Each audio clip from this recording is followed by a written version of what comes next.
Again, good afternoon. Thank you everyone for being with us today. My name is John Hanna. I am Director of Education at American Philanthropics Center for Civil Society. Today's webinar is brought to you by the Center for Civil Society and also Philanthropy Daily. Philanthropy Daily is our news and opinion online journal. It's for all things charitable. So if you don't subscribe to Philanthropy Daily, please do so. You'll get a follow-up email after today's webinar to join our email list. This topic today, it's very timely. Of course, we are talking about fundraising when times are bad. This is part of a series. I would also encourage everyone to download our free ebook on the subject, written by our very own Jeremy Beer. The title of the book, also like today's webinar, is called Fundraising When Times Are Bad. You can download that book for free if you go to americanphilanthropic.com. If you click on About Us and then free ebook or an ebook, it'll take you to a page. You can download the ebook. It'll get to your e-box within an instant. Definitely encourage you to check out that book. And our guests today for this topic on fundraising when times are bad, we have Joe Gerecht and Erica Quayle. First, let me introduce my colleague, Joe. Joe Gerecht is a managing consultant at American Philanthropic and has over 20 years of experience in fundraising and nonprofit management. Joe specializes in helping nonprofit organizations build dynamic fundraising strategies and systemize their development programs. And Joe is based in Philadelphia. Thank you, Joe, for being with us today. And also on the call with us is Erica Quayle. Erica is a Senior Director of Development at Hope International. Erica has led the Hope Development team now for 4 years, right, Erica?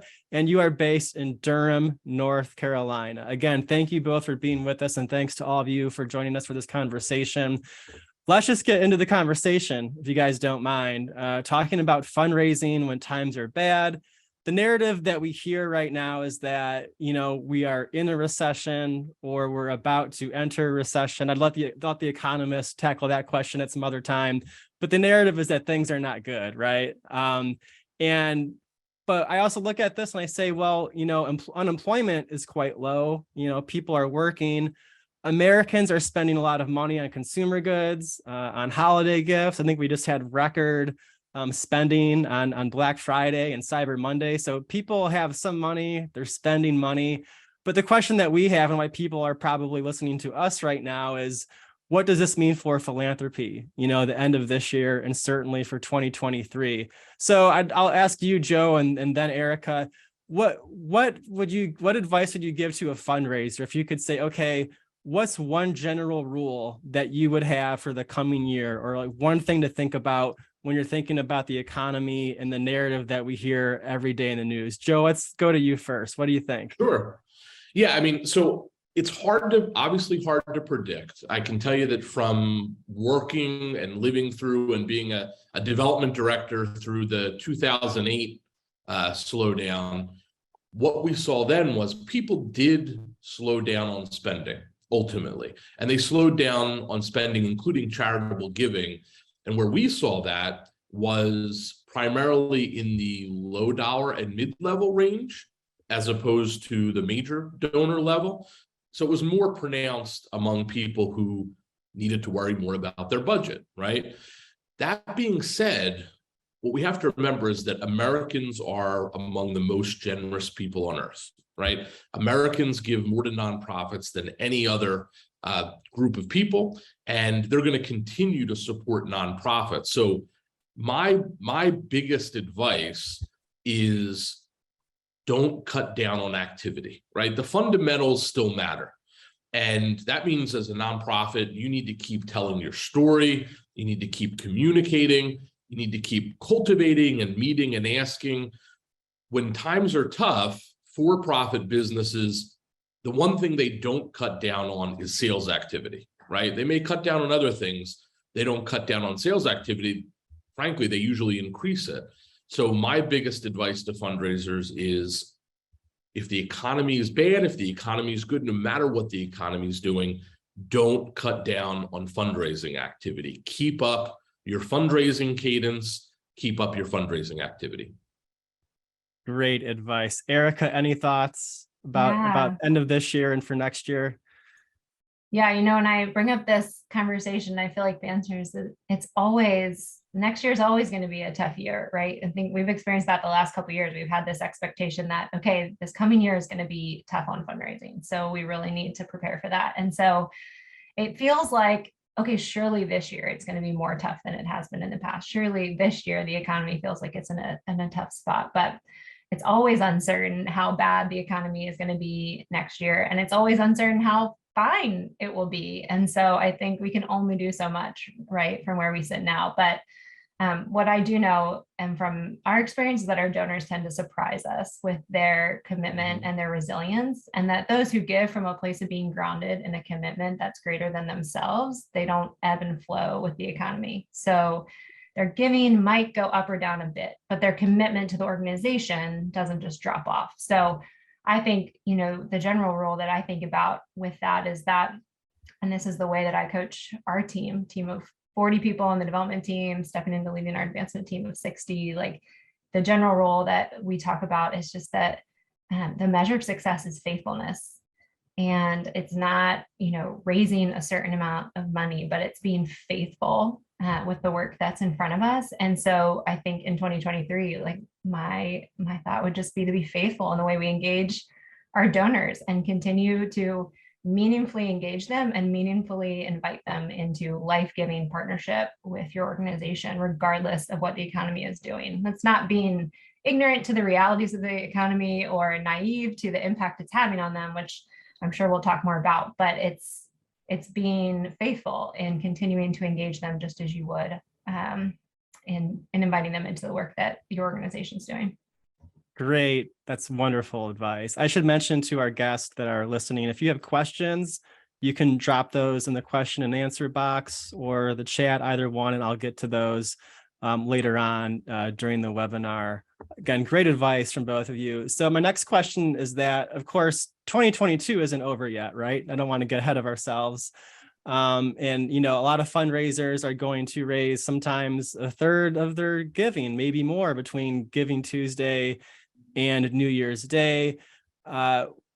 You know, we have people that are doing a lot of year-end visits right now, or, you know, final phone calls or Zoom calls with their donors over this next couple of weeks. Given the inflation that we've seen this year, what would you say to a fundraiser to prepare them for a delicate conversation with the donor? So, you know, of course, you just said, Erica, you know, some donors are feeling the pinch as far as their own personal finances or maybe their business. But we all know that nonprofits, they're feeling the pinch more than anybody else, right? Because they're trying to, you know, use their funding to do things that are possibly, you know, affected by inflation more than anything else. So what advice would you give to fundraisers that really need to have a delicate conversation with the donor, and kind of what you said, Erica, to you know, not, you know, not to be insensitive, to not just brush over the fact that times are kind of hard for people. So Joe, we can go to you first. What would you say to someone that's maybe dreading that hard conversation with the donor right now? Yeah, so I would say the biggest thing is to listen to your donor, right? And that's easier said than done, because as fundraisers, often we go into an ask or a solicitation opportunity with a goal in mind, and we try and get to that goal. And so sometimes it's hard to listen to donors, but the most important, and this is important always in fundraising, right? But particularly now, to ask questions, to ask your donors how they're doing, to listen to that. You know, I wouldn't suggest basing your ask around, you know, the idea that focusing on the downturn, the inflation, the recession, and leading with that, or you know, talking directly about that. I much prefer listening and being empathetic and being able to adjust my, you know, my conversation, my ask, based on what our donors are saying. Now, of course, if your nonprofit is dealing directly with the impact of an economic downturn, you know, for example, if you're a food pantry or you're a homeless shelter and the need is greater, then of course you're going to address that directly. But in my mind, the most important thing is to listen, to ask donors honestly how they're doing, and to be willing to reconfigure your expectations and your conversations based on what they have to say. Great advice. Erica, thoughts on how to have a delicate conversation with the donor right now? Yeah, that was definitely my first comment. It's just that listening posture, right? And asking intentional questions. So if you're going into the conversation, especially if you have an intention to invite them to give, I think it's just going in with a few things in mind. So one would be like doing your research, reminding yourself everything you can about this supporter so that you go in with as much awareness as you possibly can have about their current situation, whether it's based on past conversation or things you can read in the news, right? So I think that's kind of our job, to be as informed as we possibly can be going into it, but then to also prepare intentional questions that will allow the supporter to share with us where they find themselves, how things are going. How are things going with your business? What does this year look like for you? What's been challenging this year? Just kind of thinking ahead of time about a list of a few questions that could help you understand, really to care well for them more than to, know their capacity to give, of course. And I think with that, leading with gratitude, right? So going into that setting, just being thoughtful to say a specific thank you for the way that they've helped invest in where the organization is and is able to be at this point in the year. And I think, like Joe said, really sharing honestly about where you find your organization. I think our donors value our transparency. And so like Joe said, exactly, that if you've been pinched by inflation, then name that and invite them to help. If they've, find themselves in a place where they haven't been as effective, invite them to help, not out of desperation, but out of a place of standing shoulder to shoulder in partnership and saying, here's the need, here's what we're encountering. And we know you would want to know about that. So I think that's it. And then one rule of thumb we always share with our fundraisers, I think, to the point of listening, is talking less than 50% of the time. So just when you walk away from that meeting, confidently saying you talked less than 50% of the time, which will ensure that you've done a great job of that listening. So it's just always appreciate keeping that in mind myself in a meeting. Yeah. Good advice, no matter what the economic climate is. I think for a fundraiser, if you're talking more than half the time, probably not good, unless the donor really just wants a lot of information, right?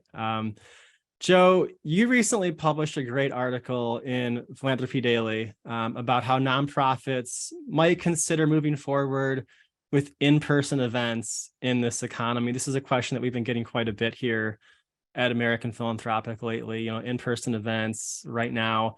Can you just share your general thoughts from the article and what people might want to think about when it comes to events in 2023? Sure. Well, certainly the past 2 years, right? And then also this year, past 2 years with the question of would people want to go to in-person events?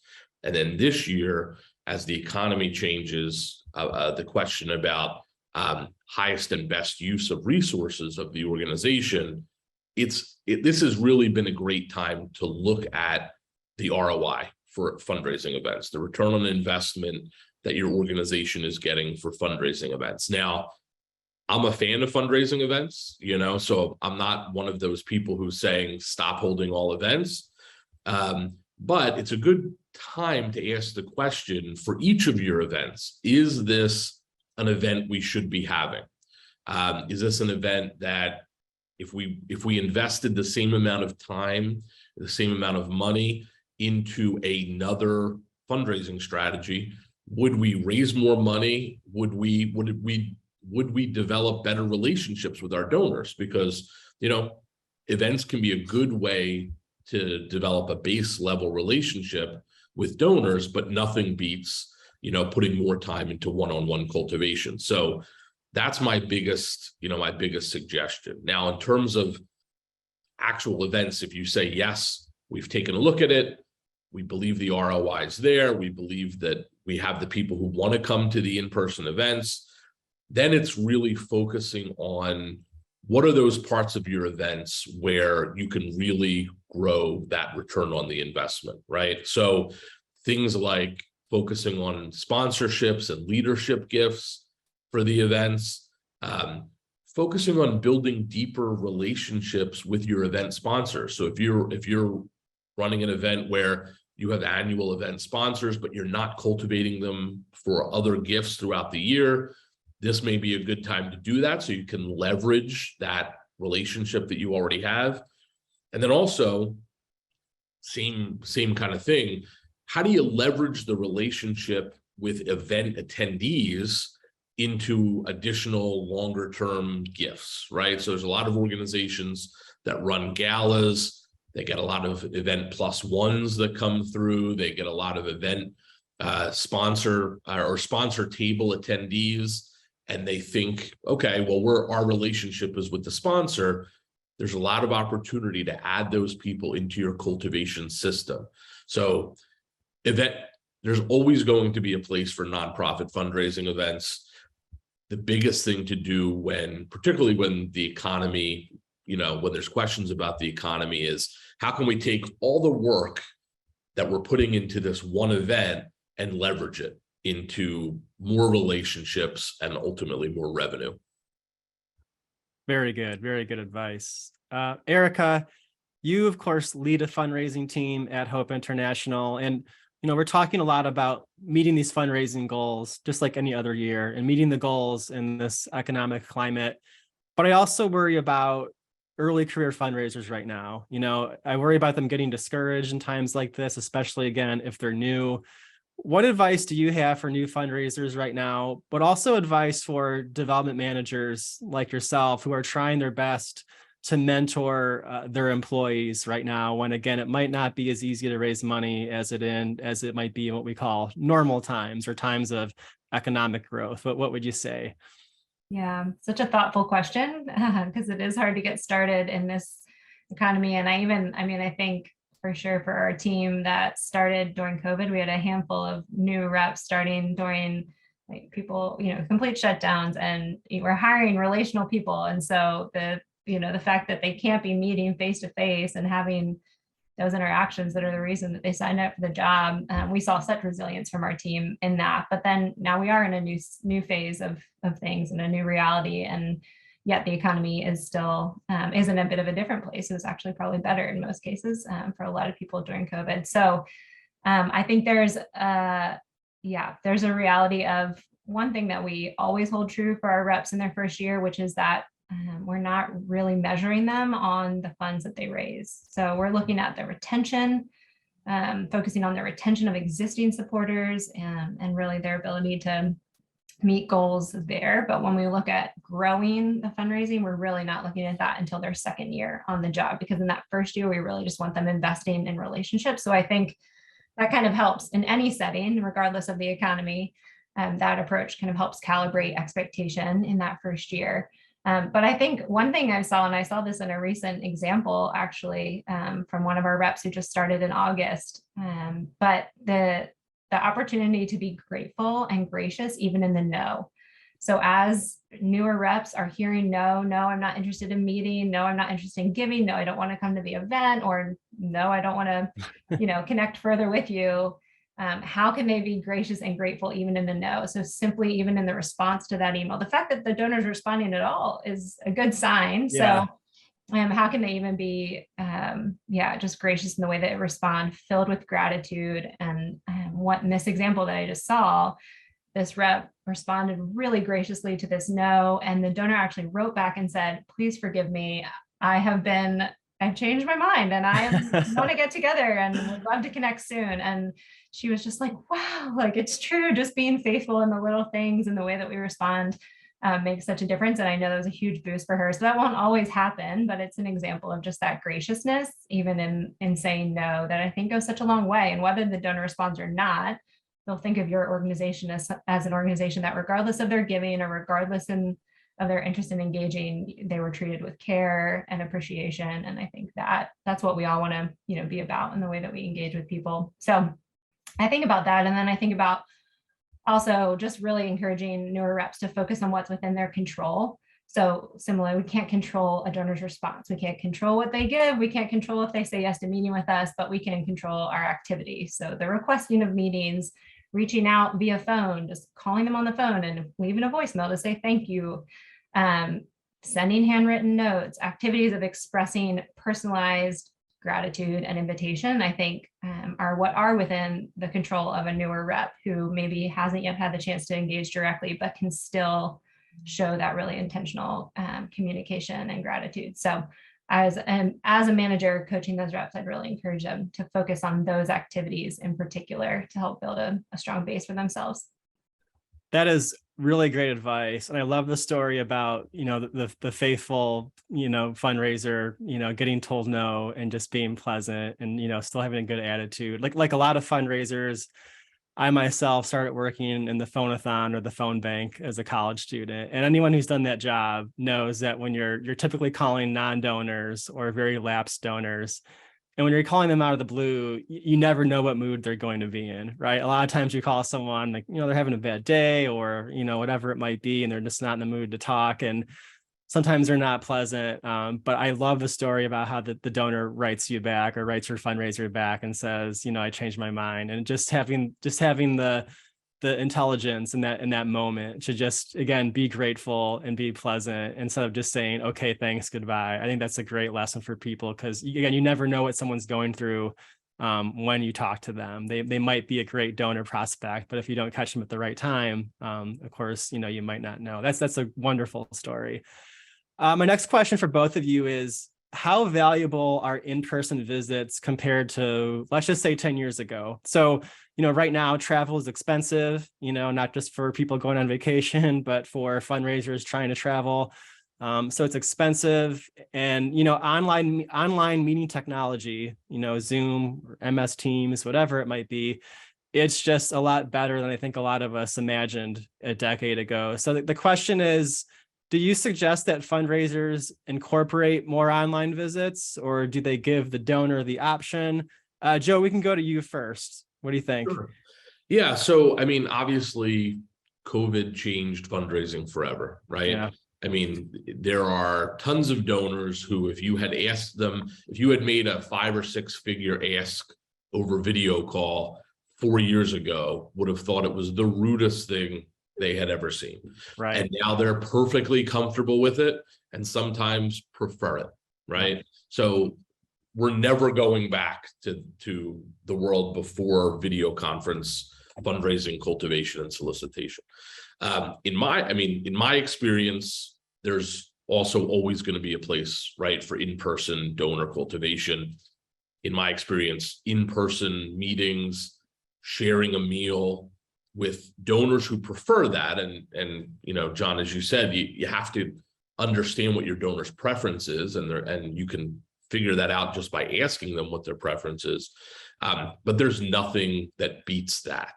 Yeah. So what I generally, tell fundraisers is I still would opt for, the in-person meeting for donors who are comfortable with it. And if your organization has the funds for that, if your organization has the funds to send you to go meet with that donor, if they're out of town, then I would still opt for that.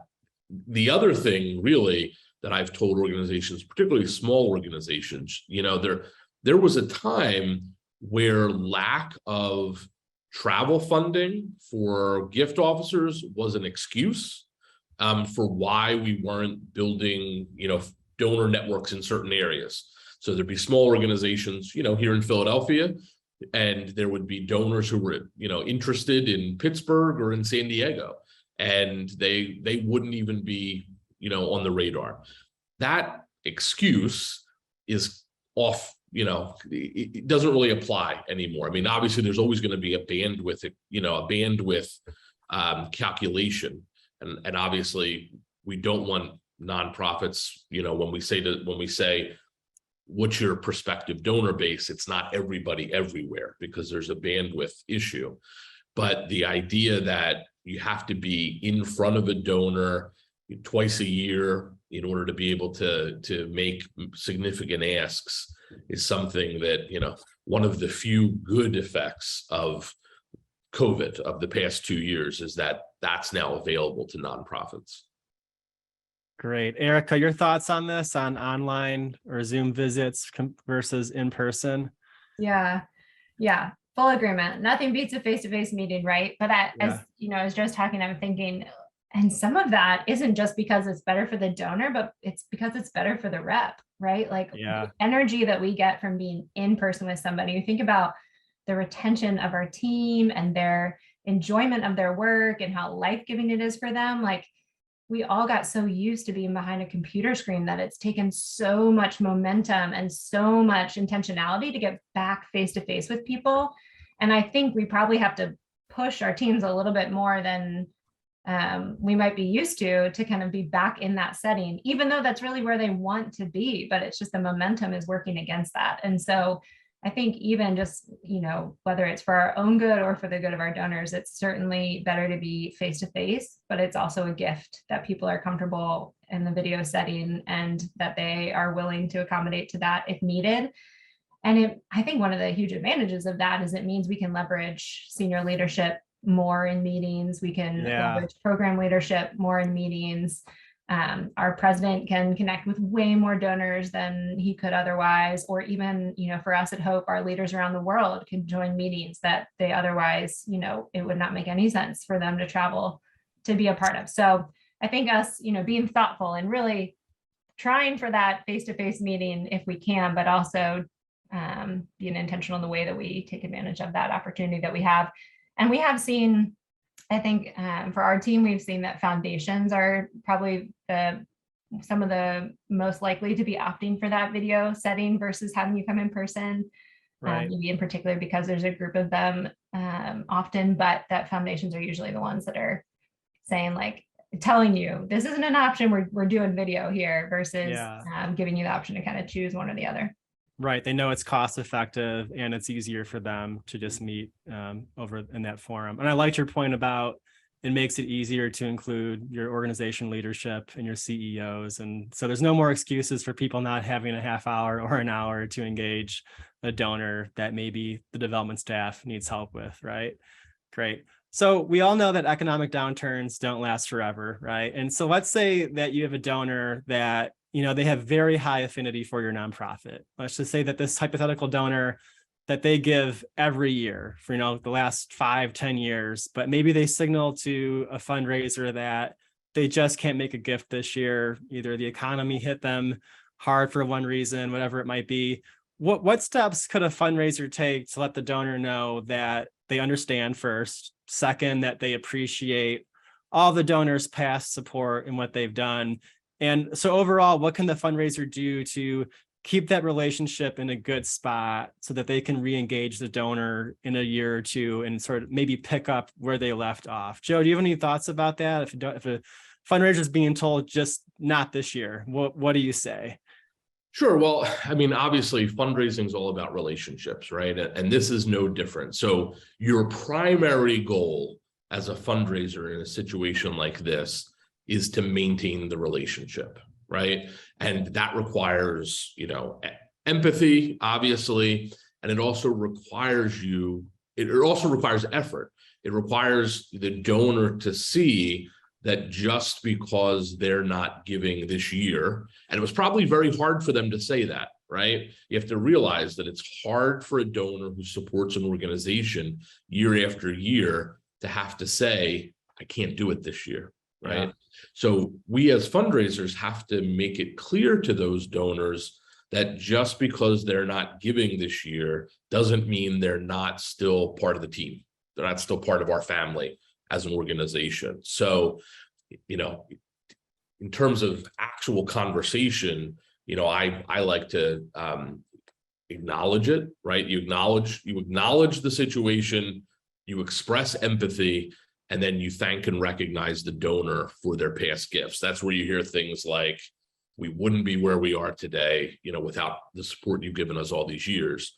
And then sometimes, depending on the donor, you can use unexpected ways to continue to steward them for that year. You know, I've seen situations where organizations have a longtime donor who's in a major donor club or a giving society and can't do it for 1 year, and they just keep the donor in that giving club, right? Yeah. They continue because, you know, and that makes the donor feel great, right?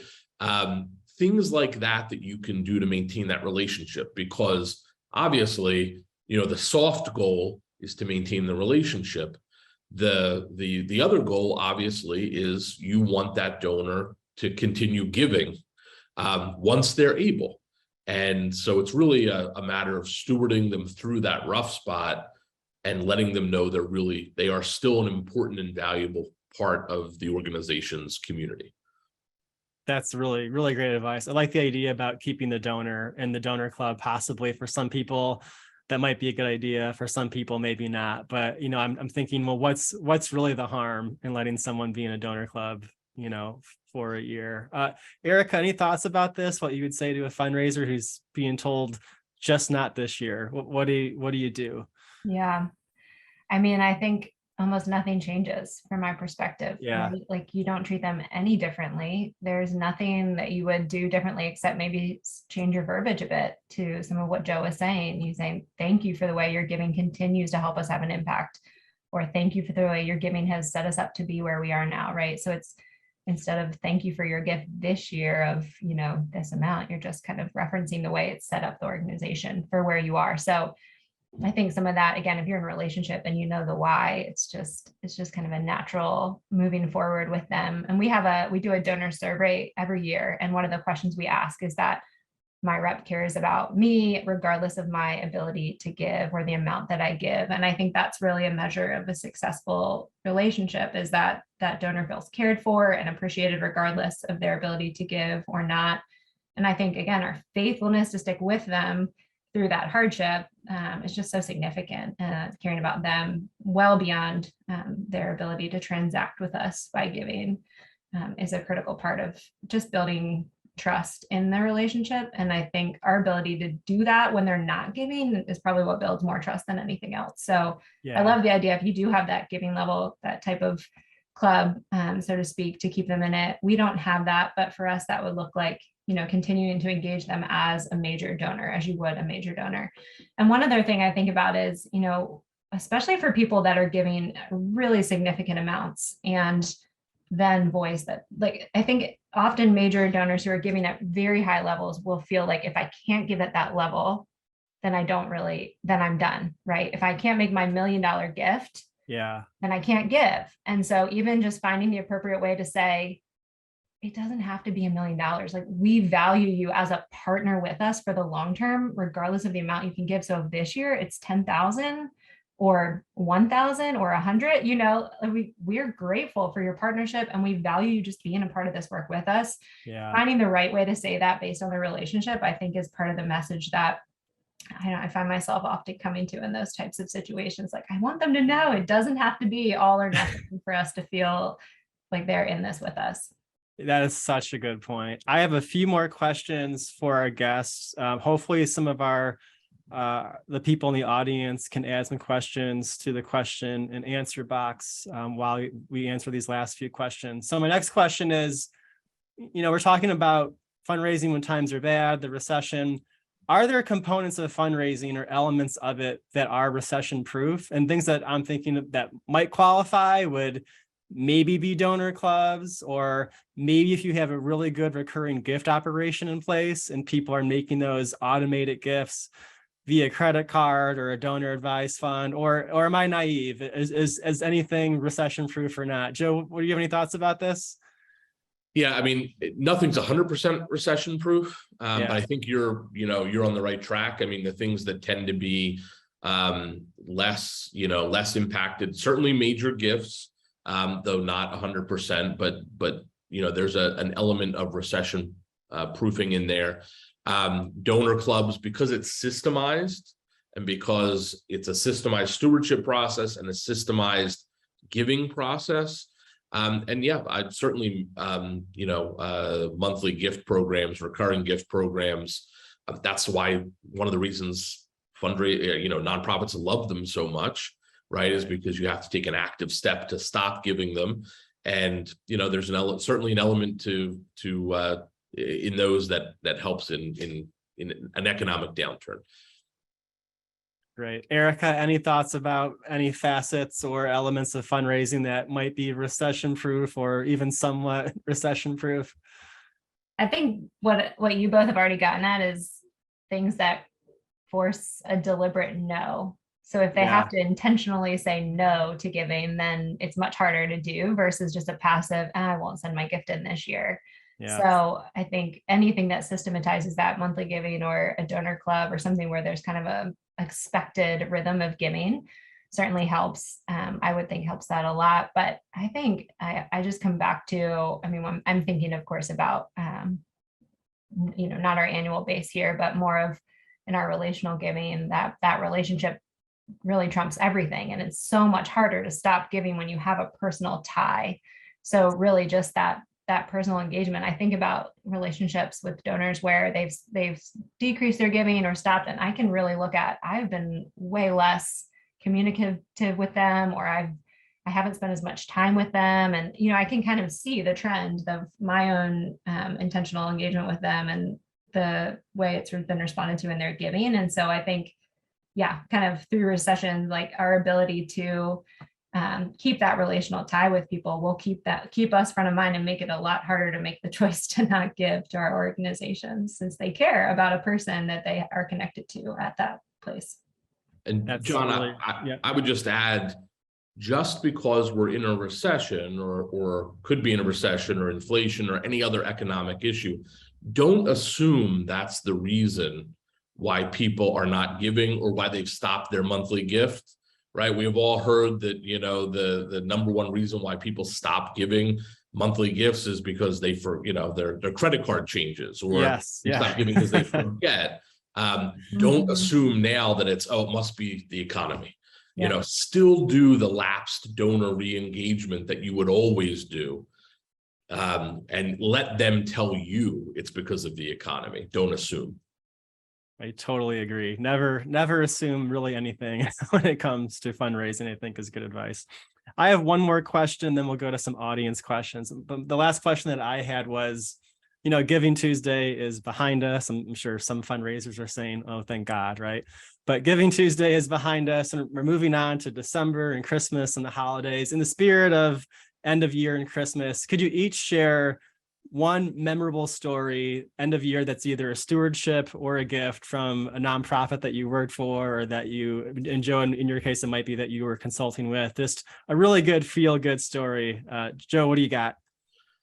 Yeah, so I mean, our conversation today about how to continue stewarding someone makes me think of a particular donor. I mean, that's from when I was a chief development officer at an organization. It was a donor who traditionally he and his wife gave a year-end gift, a very large year-end gift. So we would do an ask during the year for their biggest gift of the year, but then they like to give it the year-end as well. And one year did not make that gift. And so in regular conversation, let me know that his business was not doing well. Felt so bad about not, and this comes back to when I said that donors, they feel having to say that, felt so bad that right before New Year, called back to tell me how bad he and his wife felt about not being able to make that gift. So that was a situation where we kept them at the same giving level. We stewarded them.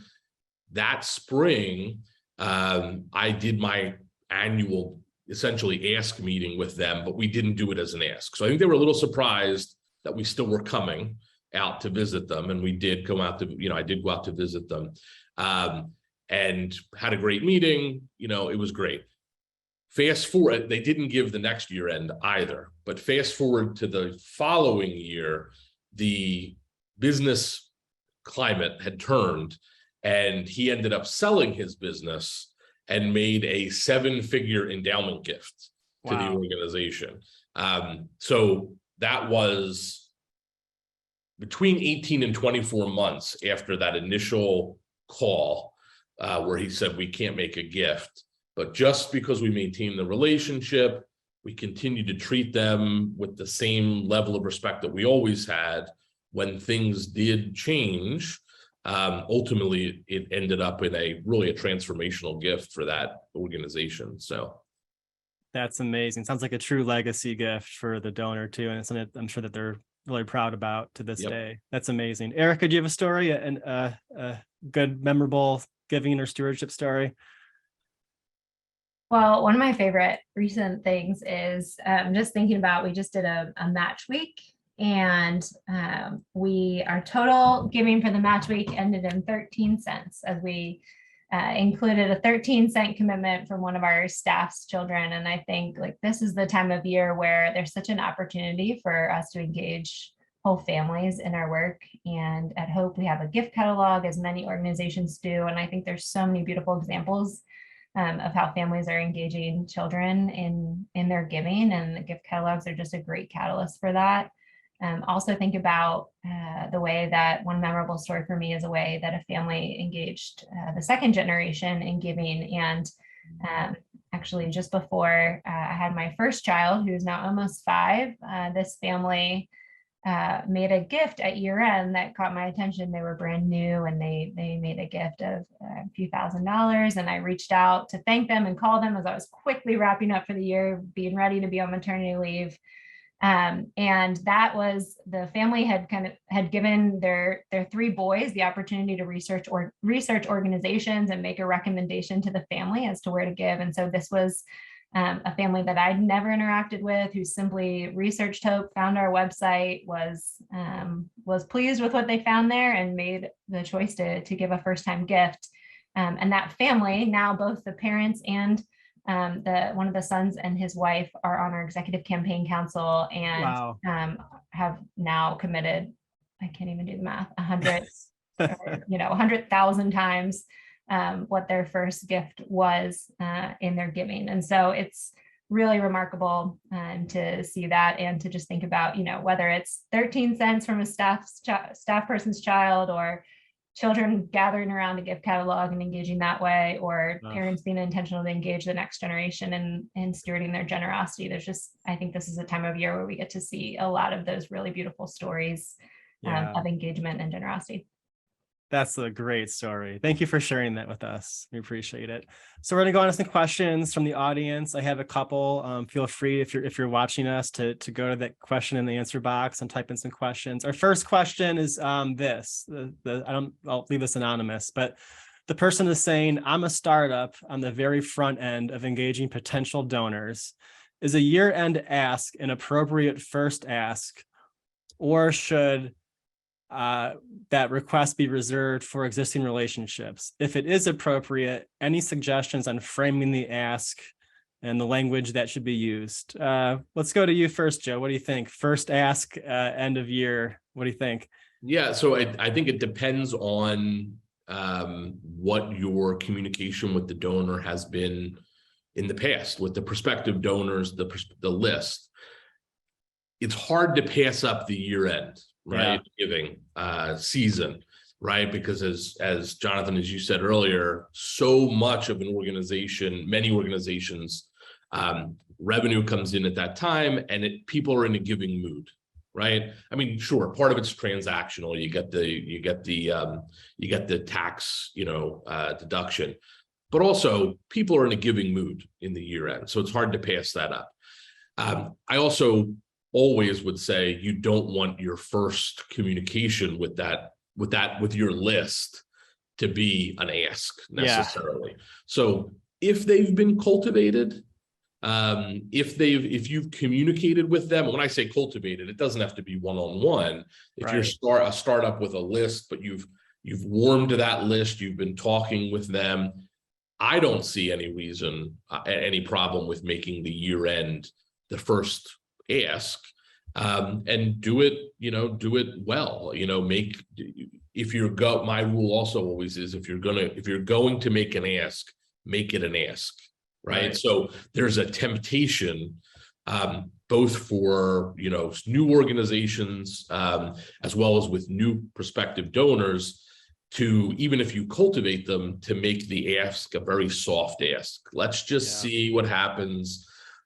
My advice would be, don't do that. Let your cultivation be cultivation and do it really well, and then let your ask be an ask. No one should read your ask and not know that they were asked for money.